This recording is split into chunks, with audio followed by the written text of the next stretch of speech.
Welcome to Buckets, brought to you by BetMGM, the king of sportsbooks. My name is Matt Moore. I'm the senior NBA writer for the Action Network. This is your Buckets live episode. We're going to break down all sorts of stuff in the association. We'll talk about the ramifications of the Suns and Pelicans. We'll talk about the Chicago Bulls clinching a play-in spot. Could they actually wind up snaking a playoff spot?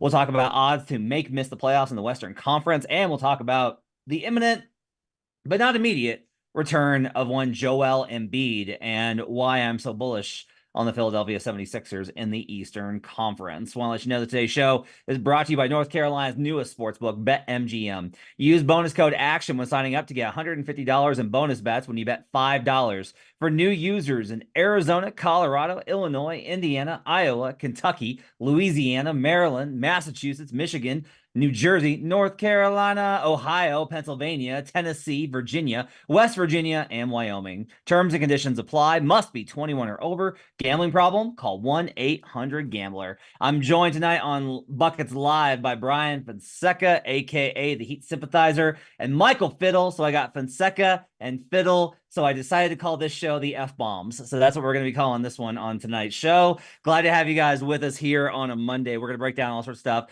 We will get to best bets in the later part of the show. If you are in the chat segment and you're listening to the show, go ahead and give us a bet that you like for the Monday slate, and we'll talk about it on the show here live. Or Tuesday slate, not Monday slate. Today's Monday. That's how the space-time continuum works. All right, guys, let's get started here. So the Phoenix Suns continue to baffle me. Just baffle me. This is one of the lowest three-point teams in the league. And over the last week versus the Nuggets, and they shoot a ton of threes. And then versus the Thunder, they don't shoot any threes. And then versus the Pelicans here on Monday, in what you might call a must-win game as they're trying to avoid the play-in tournament, they hit 18 threes versus their season average of 12 made threes. They wind up blitzing the Pelicans 124-111. They led by a lot in this game. As usual, lost the fourth quarter because that's just kind of what they do. Actually, they went tied there. They lost the third quarter 36-29, but held on 21-21 to get the win here versus New Orleans. We'll talk about the Mavs, and they're now taking over control of the 5 spot here in a second. But Fiddle, let's start with you. Phoenix, I think my problem with them has been that when I've watched them, I've just been like, what's this team's identity? Like who are they? Like what do they want to be? And I still kind of feel that way, where a lot of it's like, what's your what's your brand? What's your identity? And then they're like, we make jump shots. And I'm like, that's not an identity. Making jump shots is not an identity. But if they're gonna bomb from 3, that does change things because they do have the shooting talent to give them an edge on a number of teams, including Denver and a few others, where if they're going to hit threes at this kind of clip, that's going to help them a lot with the offensive efficiency. Like, I really am fascinated to see what happens here. That was my big takeaway from Pelicans Suns. Like, the Pelicans, once again, shit the bed in a big moment, which that's on brand. Like, that's the Pelicans' identity. The Pelicans know who they are. The Pelicans are a team that plays really great on a random night and then falls apart whenever the attention is on them. But the Suns, I still kind of have these questions about what was your reaction to Pelicans Suns, and in particular, is Phoenix maybe a little better than the record and the metrics kind of indicate? Are they a little bit more dangerous than we might think in the Western Conference? Matt, we talked about last time I was on that Phoenix struggles to defend the point of attack and they have no rim protection. So their lack of identity was really having no defense and then having a math problem on offense, which was not shooting enough threes and relying on an inefficient mid-range jumper. Even though you have probably the 2 most efficient guys in the game doing it, it was inefficient in a collective wholesale offense. We are watching the Phoenix Suns start to solve this issue. It's probably a clear directive from coaching. And if we look at the small sample size of the last 3 games and we say, okay, maybe why did they try and attack OKC on the interior? OKC is the one team that we keep talking about. They need to size up. They need to get rim protection and get rebounding. So for the Suns to try and attack the rim against OKC actually makes good sense. And then for them to play from the perimeter and use a high volume of 3-pointers against Denver and the Pelicans actually shows that Frank Vogel, really sound coaching right now. If they can get this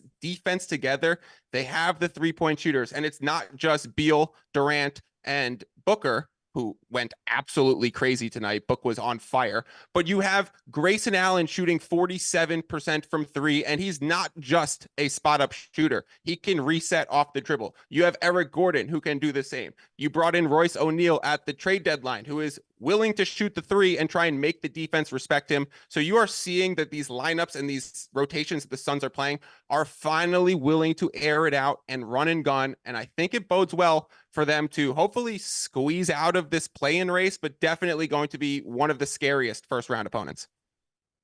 Brian, when it comes to the Pelicans, one A+ game from Book tonight, 52 points on 28 shots, 9 assists, just like a phenomenal performance from Book. Like, he was incredible. From the Pelican side of things, Willie Green once again goes to the small ball lineup for the duration of it. Jonas Valanciunas plays 23 minutes, Nance plays 20 minutes. They're basically split in time with those two guys. What's interesting here is basically the problem is that Jonas and Zion, their offensive side, is not good, so opponents keep running on them. That's honestly the issue here, because like Nance had a 141 on-court defensive rating tonight. They can't get stops when he's on the floor. Like, Nurkic was just like tapping the ball up constantly. And I worry about them in various matchups. Now, if they wind up versus the Clippers, it's going to be fascinating, because it's going to be Willie Green and Ty Lue in this race to see who can go to the small ball lineup they shouldn't run anyway first. But like, when you look at the Pelicans, Brian, they were one of the teams that, like, they were so hot there in February, really pushed themselves up in this position. Now it looks like they're going to lose the division. Mavs are really surging, have a chance to win tiebreaker.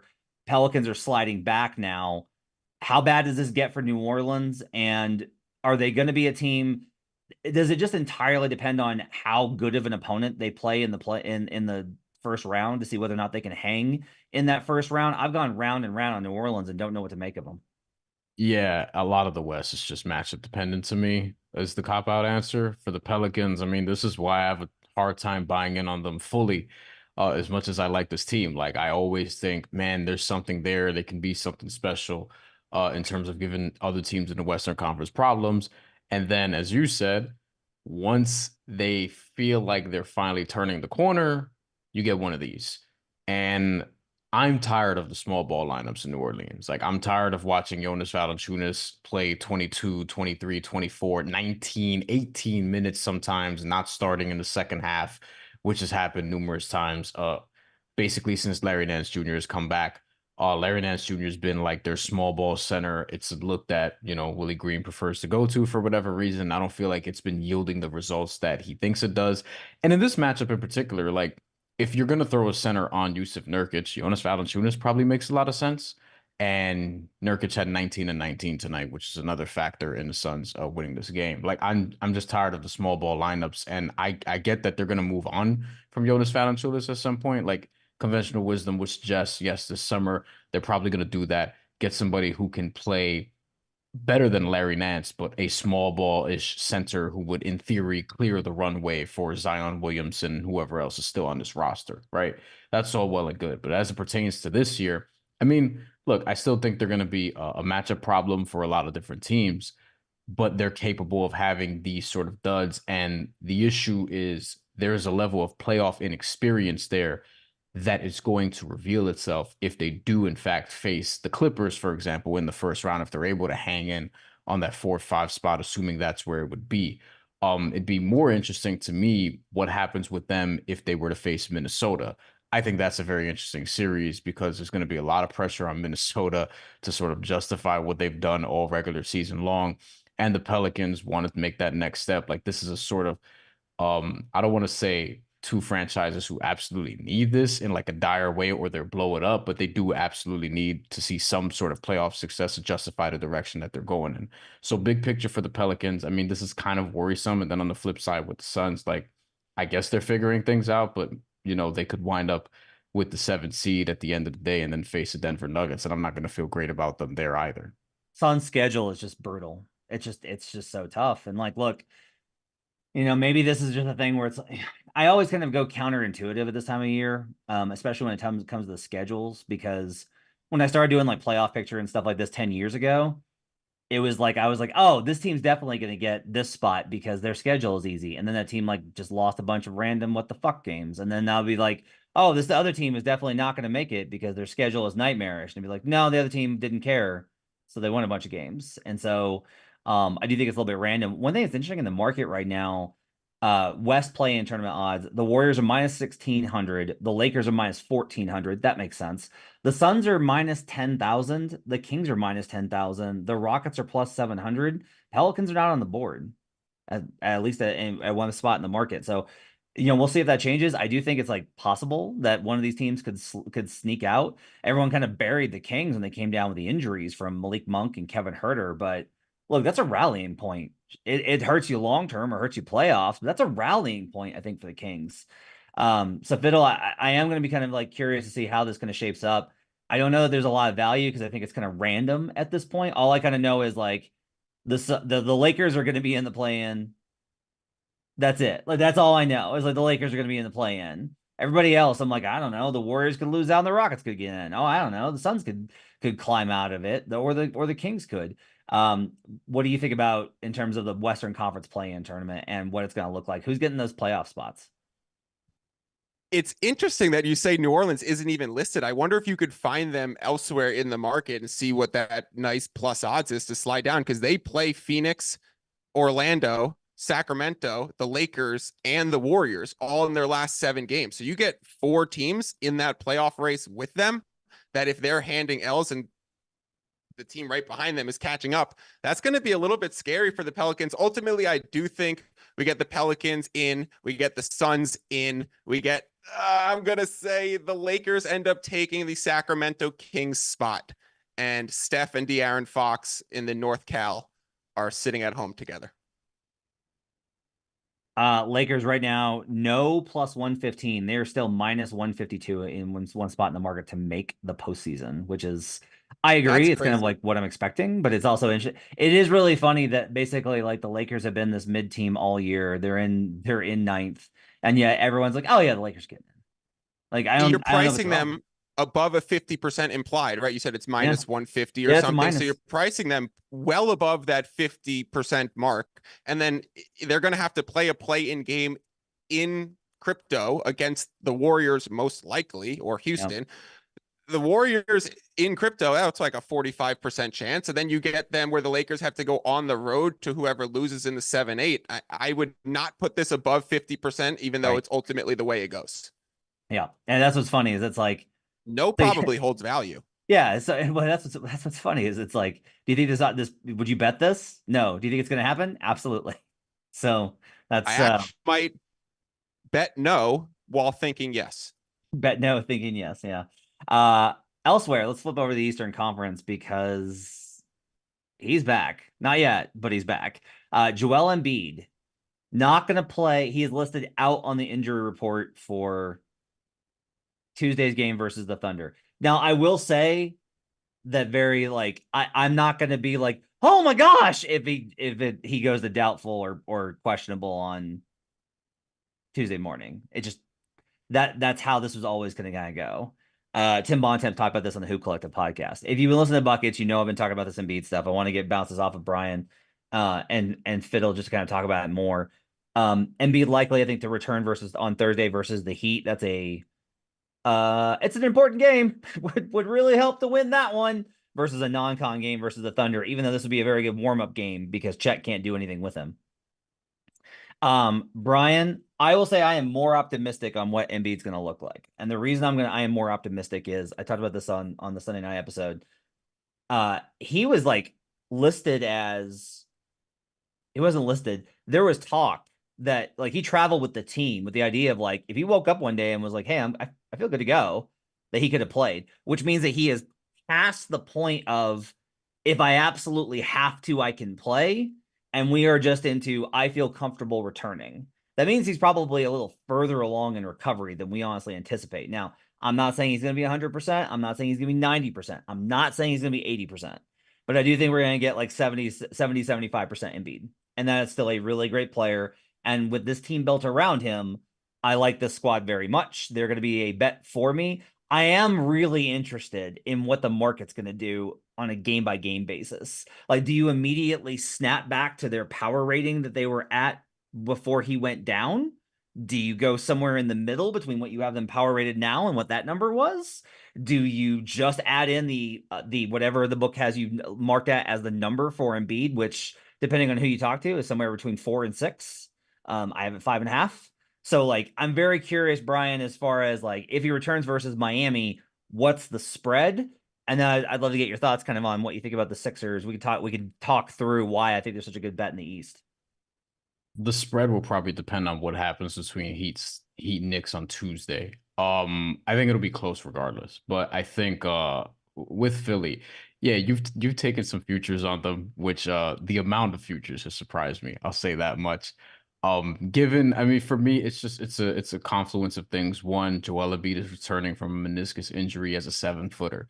I think he's 30 now. So things need to be said out loud because somebody who, I mean, there's a checkered injury history there.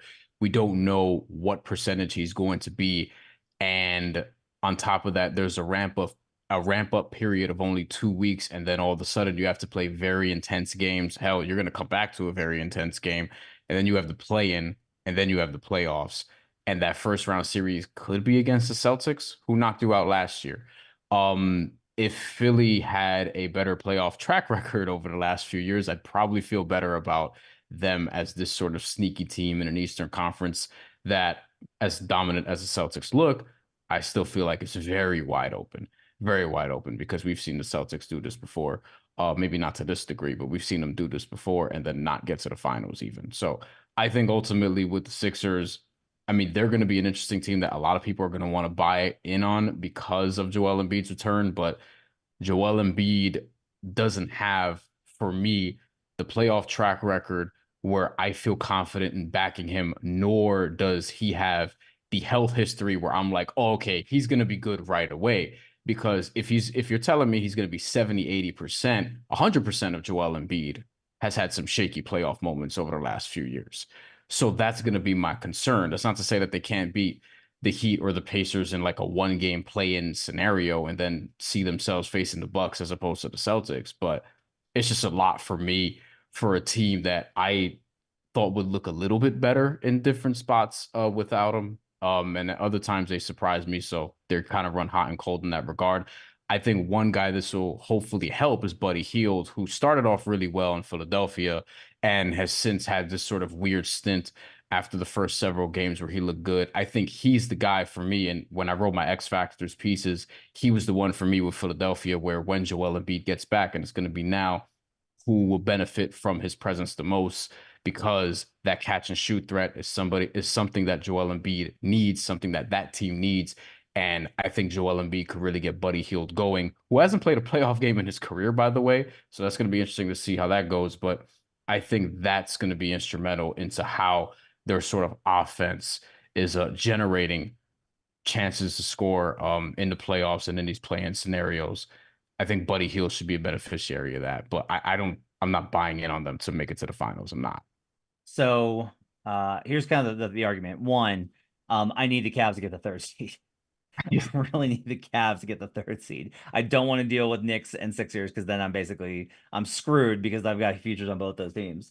It's very likely to happen, but it'd be preferable for me if Cavs happen. A lot of this is basically, I know you've talked about like wanting anybody but Celtics, like finding a way to fade the Celtics, and we've talked about a lot of that on the Sunday shows with the future Jays.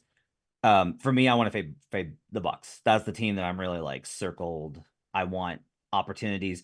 I want a big number to bet Boston in the conference finals, so I can just set it and forget it and be like, hey, I've got a big position. I'm going to bet the Celtics like -1.5 on the win spread line and just go ahead and take my profit and head on home here.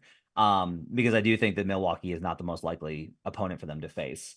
The Sixers, I think a big thing to keep in mind, what you kind of talked about is important here. And I want Mike's thoughts on this. Are they the same Sixers? Because you're basically like, why are they different? Like, it's still Joel. Like, Joel's still going to do these things. I am not there because when I saw them, the biggest thing that I noticed was Joel deserves credit for leveling up his passing. He does deserve credit for that. But the bigger thing is that Nurse built more reads into the offense, where if there was, before it was, as long as they do this, we're going to do this, and then we'll score every time. And then teams were like, well, what if we don't do that? And the Sixers were like, then we're done, and there's nothing we can do. Oh, you sent 2 at Joel Embiid. I guess I'll turn the ball over, and that's the ball game. And like that's what Miami did to them, right? The difference, I think, is that Nurse built in these trigger mechanisms for them to be able to counter them. They're running so much more DHO, which makes a lot of the mechanisms that they used to work versus the Sixers a lot tougher to defend. It forces a lot more action on the interior. And not to get too X's and O's on this, but it basically forces a lot more crashing on the inside, which guess what that means? The backside's open. And that's how Embiid was getting a lot of hits to backside cutters. And so when they struggled without him, I'm not surprised because Paul Reed can't replace that. He doesn't have either the gravity or the passing instincts. You put that versus the Cavs, I like that matchup. You put that versus the Bucks, I really like the Tyrese Maxey getting downhill versus the Bucks and that drop coverage. Not as much as I like Jalen Brunson versus it, but nonetheless, I like either one of those teams to be able to make it. Like basically, I have one of the Bucks or Sixers is going to upset the Cavs. Like that's or the Bucks rather. That's kind of the position that I've carved out. We'll see how that changes. I'll bet series by series. But Mike, like that's kind of where I'm at on the Sixers is. And this is why the Embiid health component is not necessarily as stressful for me because I'm just like, I don't need Embiid to be great. I need Embiid to be the function around which the offense works, and the rest of that roster will help him out in ways that they couldn't before because the coaching is so much better now. Yeah, I feel like I'm about to zag so hard from Brian's take on not being able to buy into the 76ers. I get we're traumatized by Joel Embiid's playoff history and his health history and the track record, but this is not the same team, and this is not the same coach, and this is not the same roster.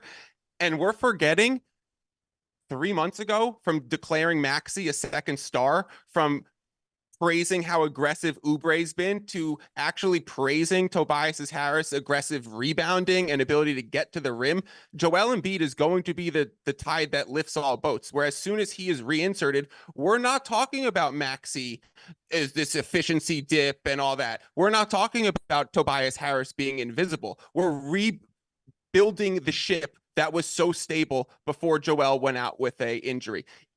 Adding Buddy Hield and adding an absolutely lethal catch and shoot player, not having Brett Brown or Doc Rivers, and we're going to, clam on the 76ers coaching the last few years throughout the playoffs. Nick Nurse beat them in Toronto and now joins that staff and is clearly a prize of the offseason for them to bring him in. So I just think this is a much different team. I'm full in. I think 6 games is plenty for Joel to come back from. Then you get the play-in tournament, which is going to be another week. Philadelphia has the weakest strength of schedule remaining in their 7 games. In their 6 that Joel will likely play in, he might miss one of those. They're probably going to go 4-2 or 5-1 and beat up on some of these teams and give him the necessary rest time. Hopefully they get that 7th seed. That's going to be really crucial to your tickets, Matt, is where do their matchups go? But ultimately they are a team that I'm looking to back. My question to flip it back to you guys is Maxey and Kobe White have been battling in the most improved odds. So my question is, how does Joel Embiid's impending return and a 6-game stretch against an easy schedule, are we going narrative with Maxey needed Embiid and he's not the true most improved? Are we going back to, okay, Maxey is a second star, he is the second, he should be the most improved, lock it up? Like that is the biggest race that I think the Embiid return is going to impact for the rest of the season. Yeah, I think if Kobe has, or I think if Maxey has a strong end of the season, he gets it. I think he fights off Kobe White. That's based off of the history of that award. I think it's very close right now. I think it's honestly I think we're looking at like a split vote right now, based off of the numbers because Maxey has slid enough, and then there's just like a lot of push for Kobe White. But at the same time, if we look historically, players like Maxey have enjoyed a pretty big advantage. Maxey has been a favorite for so much of the season, and it's not that I don't necessarily think that Kobe White deserves it. I just am a little bit higher on the likelihood that the voters will wind up siding with the favorite from so far back is going to be like, Maxey's had a really great season. Look at what he did. Like, yeah, he struggled without Embiid, but that team wasn't built to not have Embiid. I think the voters will be understanding. I don't think there was an expectation that Tyrese Maxey was supposed to keep the Sixers up without Embiid. And so I don't think he'll get as punished for it as some people are kind of making it out to be. Yeah, I'm in complete agreement. I think we're saying Maxi's the second star and watch out for the 76ers in about 2 weeks. Yeah. A couple things before we do best bets. Anna and Mark in the comments say thoughts on sixth man of the year now with the Malik injury. Big men don't do well in this award, and Nas's counting stats aren't amazing. I have a ticket on Nas. I don't feel the need to add any more. I do wonder if we're too late in the game for an award that doesn't have a clear winner for Malik not to win. That's kind of been my thought process. Is like Malik's probably going to win this just because I think it's gonna be like, look, he got hurt with like 8 games left. It's fine. He still qualifies, etc. All those types of things. I don't think that there's necessarily like a big. I think Nas is gonna get votes. I'll say that. Brian, I want to know what you think. Like, I think Nas is gonna get votes because I think that most beat writers, if you ask, like, hey, who's the best six man that you've seen? I think they're gonna be like, you know, who's been really good? It's Nas Reed. Like, I think that's just like anecdotally the name that's gonna come up a lot. But I think Malik's going to come up a lot too. So I think Malik should be the favorite. I don't think the number is right, but I also do not think that there's a distinction for me, and this is important, between the number's wrong and the number's wrong and you should bet the other side. Those are two different. Those are different. The number's wrong. I don't necessarily think that you should bet Nas Reed right now. That's my thought, Brian. I think Malik Monk wins the award because in the last 20 years, there have been 2 non-shooting guards to win the award. And this is just how sixth man of the year gets voted on, unfortunately. Like I have a Bobby Portis ticket every year because I feel like he's somebody who's a challenger for this award every single season. They're never going to give it to him because he's a big man. And he's not sort of ignitable in the way that a shooting guard would be that a Malik Monk is. Not to say Malik Monk isn't deserving of the award. I feel like he is, but also this just generally goes to guards. The only 2 guys who weren't guards since 2004 to win the award, Lamar Odom and Montrezl Harrell. And that Montrezl Harrell thing really came and went. So I think otherwise, like, yeah, the history of the award is telling you that Malik Monk probably gets this. And I agree, it's late in the year. It's April. Like, if Malik Monk got hurt a month ago, yes, then we could talk about things potentially changing. I think there's a good chance that Nas Reed finishes second. Bobby Portis probably gets on some ballots, but I don't think that somebody else is going to sneak up and win this award over the last couple of weeks. Although, if Bobby Portis does have a crazy last couple of weeks, maybe you open yourself up to that because the Bucks are a team that's a contender, and I feel like the sixth man of the year coming from a contender would make a lot of sense, given that Nas Reed is a contender also. But I think it's Malik Monk's award still because of the body of work that he laid out all season long before. I like that you bring up Montrezl Harrell because this is basically like with Nas. It's like, what if Montrezl Harrell was good? That's the argument for Nas Reed. Like, That's such a good comp. What if Nas Reed? What if Montrez had a wet 3-point jumper? What was good, yeah, and could defend. Was playable in a playoff series. All right, we're gonna shift and do best bets now. If you got best bets, drop them in the comments here on Buckets Live. Appreciate you guys hanging with us. We're gonna do the intro and we'll get started with best bets on the Tuesday slate. Welcome to Buckets, brought to you by BetMGM, the king of sportsbooks. My name's Matt Moore. I'm the senior NBA writer for the Action Network, coming to you here on a Monday night. I'm joined by Brian Fonseca and Michael Fiddle. I'm calling them the F-bombs, Fonseca and Fiddle. It's play on words. I gotta have nicknames for everybody. So we're doing that tonight. This is a Buckets Live episode. We are doing Buckets Live on Monday and Thursday nights at 11 Eastern. I'm also going to wrangle our producer, Tito, into doing one the last night of the regular season so that we can talk early lines and series prices on playoff prices. So we will have a live Buckets on Sunday night. Surprise, Tito. Hope you don't have a date. So we'll talk about that on next week's show. Buckets is presented by North Carolina's newest sportsbook, BetMGM. Use bonus code ACTION when signing up to get $150 in bonus bets when you bet $5 for new users in Arizona, Colorado, Illinois, Indiana, Iowa, Kentucky, Louisiana, Maryland, Massachusetts, Michigan, New Jersey, North Carolina, Ohio, Pennsylvania, Tennessee, West Virginia, and Wyoming. Terms and conditions apply. Must be 21 or over. Gambling problem? Call 1-800-GAMBLER. Let's get some best bets going for the Tuesday slate. On the Tuesday slate, we do have a number of games with playoff implications. We got some, as usual, some pretty nasty lines. The Nuggets are laying 16.5 versus the Spurs. You'd expect that. Clippers Kings is going to be An absolutely brutal one. Bucks are playing the Wizards tomorrow night, 13-point favorites. We got a lot of bets on the slate. Let's get to it. Brian Fonseca, what's your best bet for Tuesday? All the lines scared me, so I went Jimmy Butler over 19.5 points.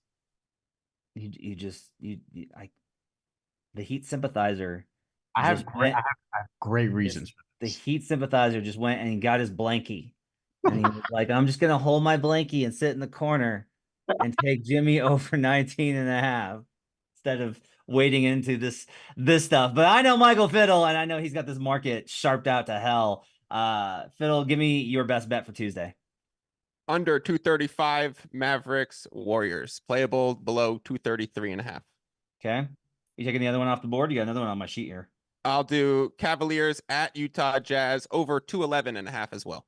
All right, we got 2 total plays. I'm going to join him on the total plays, and I'm going to jump on the over in Lakers Raptors over 230.5. I know that number's high. I think it's going over. I'll tell you why here in a bit. Let's start with the coward Brian Fonseca as the Miami Heat try and get themselves out of the play-in tournament. It's going to be really fascinating to see this with the Pacers. Got a just a monster. They play the Nets twice. What fortunate timing to play a team that is tanking, and not because ownership wants them to, or the GM or the coach. Nope, just the players are like 1, 2, 3 Cancun, baby. That team has zero fight in them, and they play them again in a duplex spot. The Heat are facing the Knicks, so not exactly a pushover. Jimmy has not exactly been lights out, especially in the big games. I'm glad that you think he's going to play instead of going to a tennis tournament, Brian Fonseca. But On Sunday. do what? Miami Open ended on Sunday. There's got to be a tennis tournament somewhere. Somewhere in the country, there's a tennis tournament for Jimmy to go to. Why do you like Jimmy Butler over 19.5 points here? So he's gone under in 4 straight. However, in closer games, he's been hitting overs. And I do think this is going to be a close game. The line is at 2.5 or so. I feel like it's going to stay around there. I have no idea who's going to win this game between the Heat and the Knicks. I have zero clue.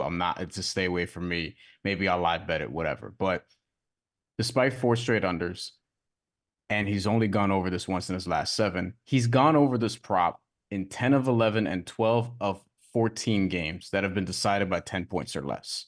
So in close games, he hits this over. In games that are decided by 10 points or fewer. In blowouts, he doesn't care one way or the other, it appears. And this goes back to January 15th. So we're talking about 2.5 months of sample size. So I'll repeat it again. He's gone over this prop in 3 straight games, in 10 of 11, and in 12 of 14 games decided by 10 points or less. So I think because this game is going to be close, he'll actually get to the 20-point marker. I'm fine with playing over 20.5. I think that's where it may ultimately end up. If it goes to 21.5, I think I'm okay with it too. He tends to, yes, he does play better in bigger games as the year goes on. We've seen a little bit less of that this year because, injury here, there, and then, some tennis stuff apparently came up. But I do think this is going to be close. It's going to have a playoff feel to it. And I suspect that because of that, he's going to get the 20 points that we need. Because, again, in close games, he tends to hit this number. For whatever reason, in blowouts, he doesn't. They had a couple of blowout wins recently, a 2-game span where the point differential was 97 points in their favor. And there were multiple games where he had like single-digit shots from the field.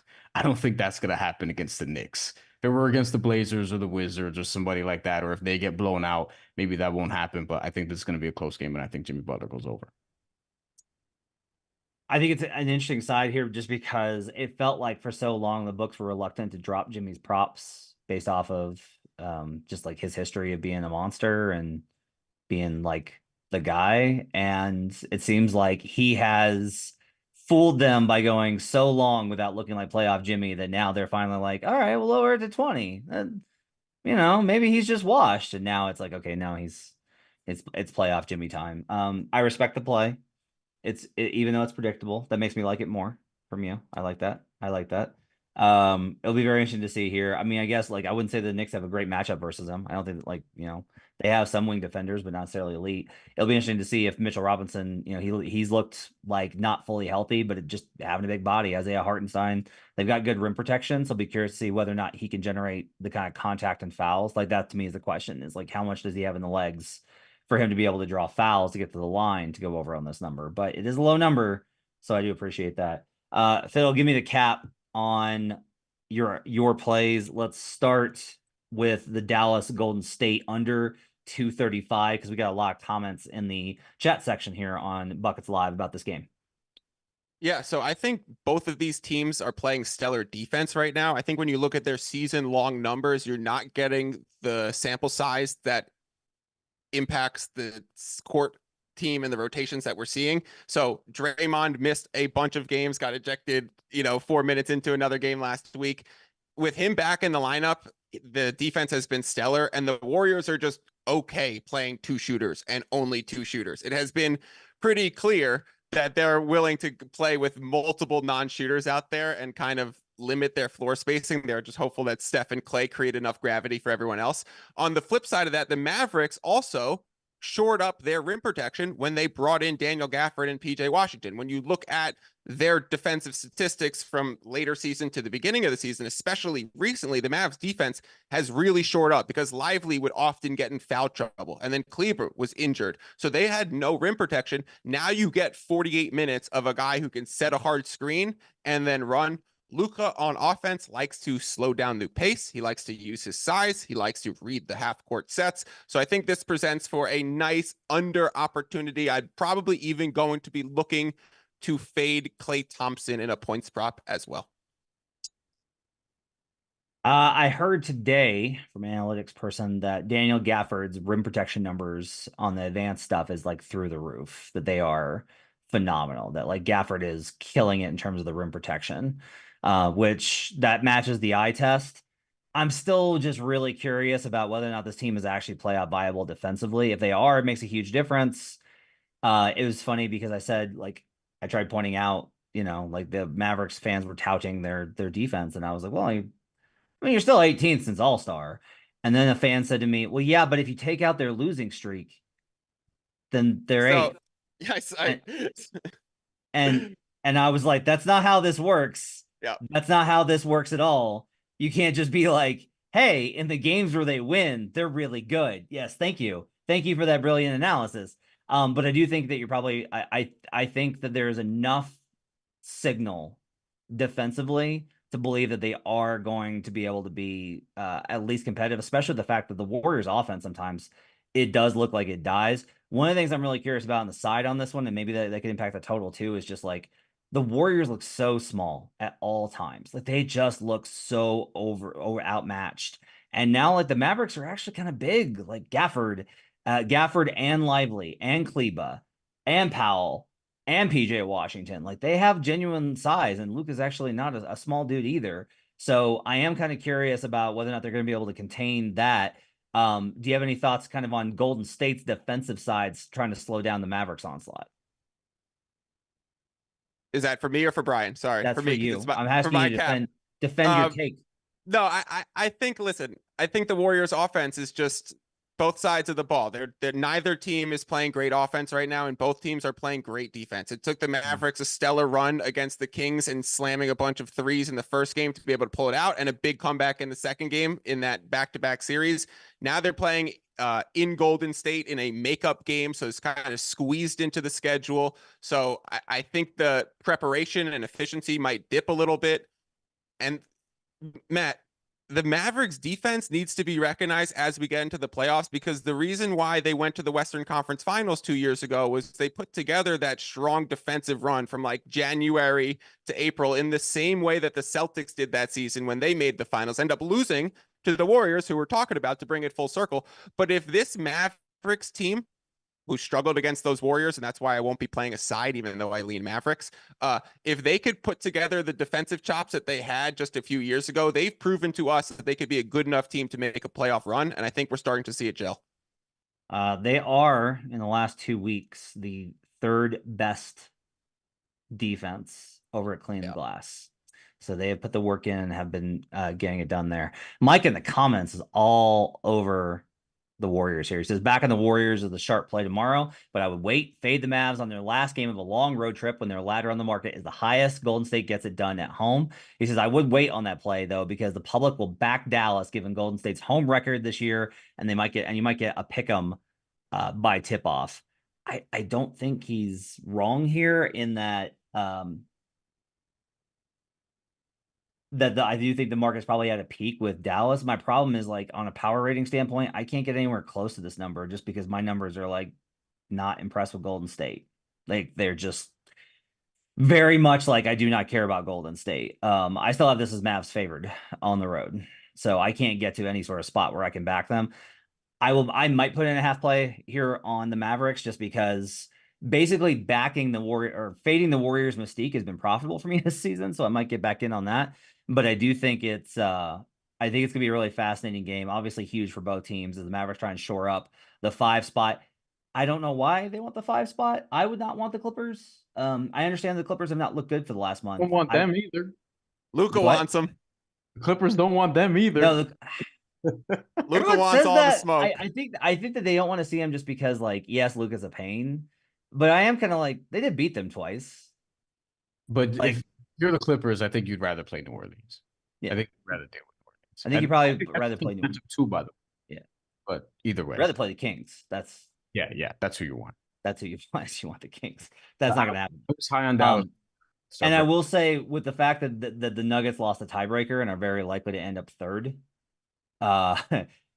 fifth does look a hell of a lot better than sixth. You don't want to be on the Nuggets side of the bracket. You want to be on the other side of it. So we'll see how that goes. My Raptors Lakers setup here is pretty simple here.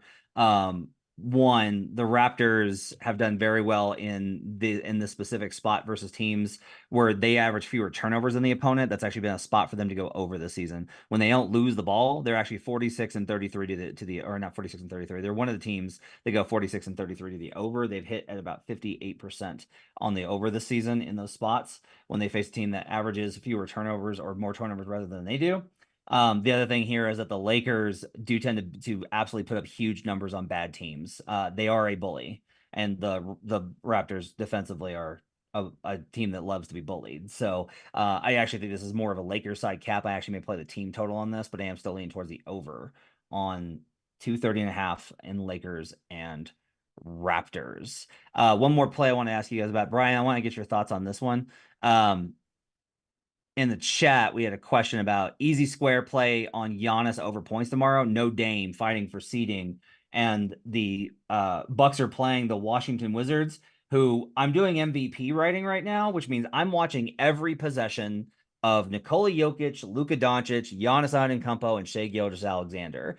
Do you know what I do when the clip comes up that's from the Washington Wizards games? Next, because there is nothing to learn about any of these guys playing the Washington Wizards. I honestly wish that we could remove all of the points that they scored versus those teams and just remove them from their stats. Those are not real. Every Wizards game is a March game. It's not real. It's AI generated versus a very random opponent. Brian, though, how has Giannis been, if you know this off the top of your head, how has Giannis been without Dame? Do you think this is an over spot for Giannis tomorrow night versus the Wizards? 2 issues with the over. One, the over-under is 34.5 for Giannis. It's just a high number. And 2, while he can get that number, it's Washington. If this is a blowout, and if it's a blowout going away early, this happens with Shai Gilgeous-Alexander sometimes, where the Thunder get a soft matchup, and then it's like Shai is 32.5, 31.5, and then he finishes at 30 because in a blowout situation, it's just difficult to get. I think without Dame, I'd be tempted to look at Bobby Portis because he tends to have big games when they're shorthanded. Because Giannis is at such a big number, and I think Giannis, it makes more sense if Brook Lopez is out, for example. I'd probably feel better about that. I may look at his rebounds because, I mean, Washington is, again, there's a reason why you skip the film every time that they're on, Matt. They don't really do much of anything, and they're not going to provide much resistance. I think it's potentially a game that Giannis could also get the assist. The points are just too high for me, and because of the blowout potential, I'm not sure he can get it. That's not to say he won't give him a 40 piece in 3 quarters, but it's more of a stay away for me than anything else. Phil, Can I I jump forgot. on that, Matt? Yeah, jump in. I just quickly looked it up. Giannis averages 23 points per game without Dame. Obviously, that's probably a very small sample size because they haven't played that often. That total's also coming down. Opened at 231.5. It's now at 228.5. So I don't know if you want to play an over on a player prop when the game totals, expecting a slower pace and lower scoring.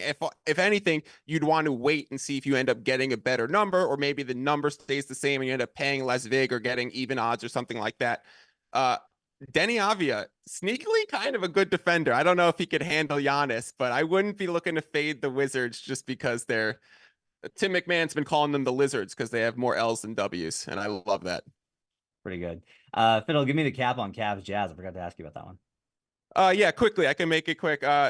Over 211.5. There's a number that I think is going to drive the market at 213 here on the board. And I think all of these are going to end up catching up to that 213. So it's really just a market play. You could cite the Donovan Mitchell revenge game. You could cite the amount of 3-point volume the Cavaliers have started to play with. On the Jazz side, I know Jordan Clarkson's going to be out. I know Lauri Markkanen's going to be out. These things are already priced in, but if you read the market signals, this line is going to go up. So if we expect a good pace in the elevation in Utah, hopefully some good shooting, they should clear this 211.5 pretty easily.